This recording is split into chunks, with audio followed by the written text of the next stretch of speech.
Hey everyone, Cordell here with 911 Rapid Response. Welcome to today's vehicle showcase on this wonderful February wintry, windy day here in Pennsylvania. We're going to be going over a 2016 Ford Interceptor SUV. This SUV is equipped with a push bar and interior light package. And starting up front here, one of the things you guys might notice right off the bat is this vehicle does have the headlight wigwags. I know you guys comment on some of our videos asking about that, and it really comes down to customer preference. Some customers prefer the wigwag warning and some customers do not care for it. So in this vehicle they did go for it. We have the Go Rhino aluminum push bar mounted up front here, and on the push bar for front warning we have the Phoenix Fusion 180 degree optic surface mount red blue lights. On the side of the push bar, we have the Phoenix Fusion red blue 180 degree optic. So that's going to give you a little bit of side intersection warning, and then you get that extra front warning. Below the lights here, we've mounted a Phoenix Triton 100 watt speaker, getting it out on the push bar, getting it out from behind the bumper where all the sound can project forward in front of the vehicle. As we pan up, you're going to notice the Phoenix Fusion interior visor bar in red blue. This is also 180 degree optics, and it is a true dual color, so every single module can turn full red and full blue. And as we come around the side, here we have the new redesigned version of the Phoenix Cannon 120. So Phoenix has actually done some modifications to the Cannon to improve its efficiency and its light output. And they've also come up with this new metal flange.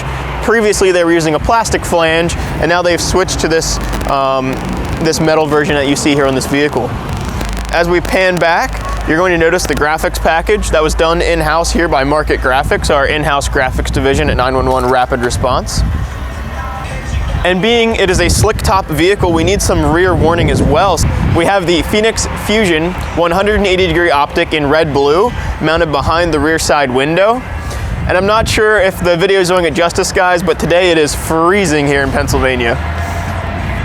As we come around to the back, for that rear warning, again, we have no light bar, so we really need to get some extra rear warning back here. We have the Phoenix Fusion 180 degree optic 600 series light stick.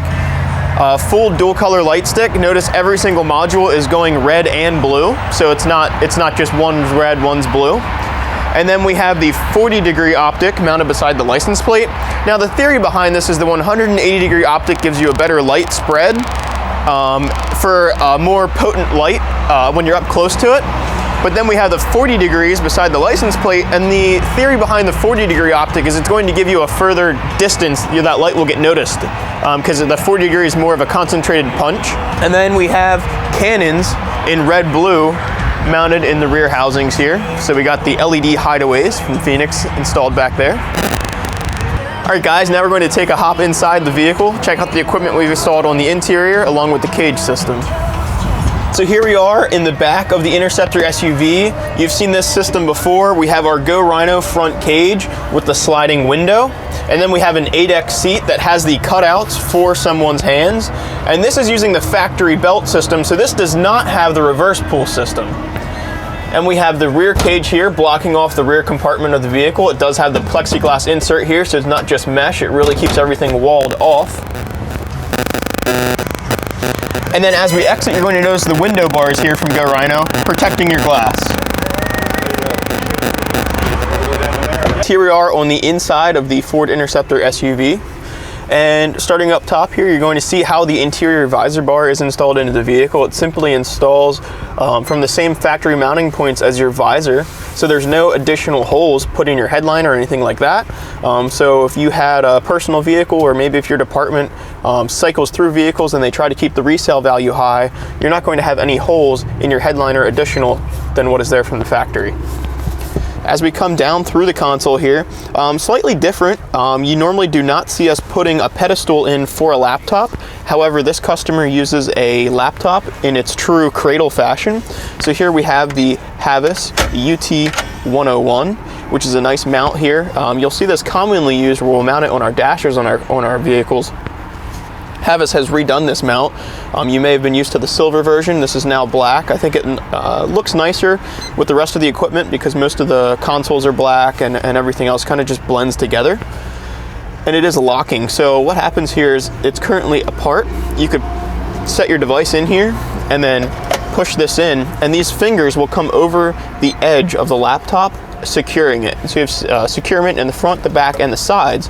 There is a key lock here, so you could lock your device in your vehicle in the event that you're going to leave your vehicle outside or something like that. Your device will be secure in the dock, and then when you want to undock it, it's spring loaded. You can simply pull this and it will pop apart. You can take your device out, go on your way. And this can be adjusted for multiple tablets or laptops. So it's not specific for one device. It is universal. We have this mounted to a TCB-7, which is a motion device from Havas. It's also on a tilt swivel, allowing you to tilt the device for comfort. And this allows, the TCB-7 allows vertical movement along with swinging the device around. And the tilt swivel will allow you to tilt the device so you can get the right viewing and typing angles. It can be difficult to get good ergonomics in a patrol vehicle just due to the setup, so Havas does a nice job of trying to accommodate that. We have a PA microphone here mounted up front on the console out of the way, and we have the Carson SC409 Commander, a 3-position switch box. You have a manual and a horn tone set right here. And then there are 6 buttons here we can program to do many different features. Nice function about this is you do get a turn knob for your siren, and the siren on this vehicle is actually on park kill. So in park, my siren will not work. But if an officer is responding to a call, they have their siren on, they arrive on the scene, as soon as they go into park, it's going to turn the siren off for them. This is something we equip in almost all of our builds, but does not commonly get featured on the showcase. Here we have the magnetic mic clip, very common in our vehicles for the radio mic.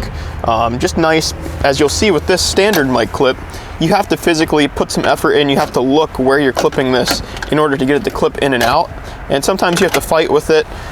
So if an officer is driving and has to use his radio, this is much more convenient just to be able to pick it up. You don't have to look where you're at as much, it finds itself, and it's very secure on its mount. We've installed the customer's Kenwood radio. It is a 2-part radio. The rest of it is actually mounted to the rear cage in the back. We have the internal cup holders along with the armrest with the large pad here, flips up out of the way, comes down for an armrest. And behind that we have the single Santa Cruz gun lock. So this here, electronically locking and unlocking, has some tilt to it to allow for slightly different variants of weapons, along with an adjustable buttstock. And the buttstock holder and the head can be moved up and down on that rail to accommodate different size rifles. Other than that, guys, this vehicle is not equipped with a printer or a modem like you see in our other vehicles, a pretty basic package. And we've actually even installed down here a simple inverter that takes the 12-volt power of your vehicle and makes it 110. This is not our preferred way of powering your laptop in your vehicle. We'd much rather put in a direct wired-in unit in the console that's going to take 12 volts and make it to the proper DC output for your laptop. All computers do run on DC power, but they run on slightly different DC power than the 12-volt system. Some are 15 volts, some are 19 volts, and we have devices that we can put in the console that will allow you to directly plug your laptop in. The reason we've decided to go with the 110 to 12-volt conversion in this vehicle is this customer does not always have the same laptop in every vehicle, and they go through laptops rather quickly. So this way, no matter what laptop they get, they don't have to come back to a company like us to have us put in that specific unit for each different laptop, because they are around $100 per unit. So by installing this, no matter what laptop they use, they're going to be able to use the 110 plug that comes with it, just like you would use in your home or your office. All right, guys, thank you for taking the time to watch this video. Thanks for your support here on YouTube. Be sure to check us out on our Facebook, our Instagram, and our website.